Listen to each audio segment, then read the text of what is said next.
V duchu nově platného předpisu Evropské hospodářské komise úplné zapuštění u závěru hrdla palivové nádrže pod úroveň povrchu karosérie.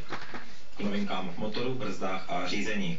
Plnoprůtokový čistič motorového oleje prodlužuje interval výměny oleje na 10 000 km. Rozdělovač má vyšší životnost a je lépe odrušen. Brzdová soustava snižuje nároky na ovládací sílu o celou třetinu.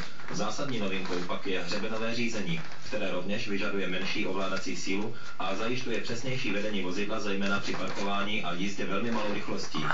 Toto řízení je však mimořádně citlivé na seřízení kol a kvalitu pneumatik. Tady bude velice záležet na tom, zda Barum bude schopen dodat dostatečné množství pneumatik s takzvaným testem uniformity.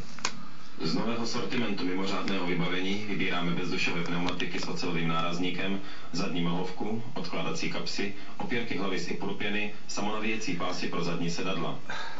To hlavní nakonec. U typu Škoda 120 provedení L uvádí výrobce spotřebu 6,4 litru v 90 km rychlosti a 9 litrů ve městě. Nové vozy by se měly v prodeji objevit během 4. čtvrtletí letošního roku. A ešte dodatok. Pred niekoľkými dňami stanovili cenovú kalkuláciu nových automobilov, ktorá sa bude pohybovať od 54 830 korún za Škodu 105S až po 68 830 korún za Škodu 120 GLS. Jízda zručnosti? No prosím, ale s čímto závodníci přijíždějí na start?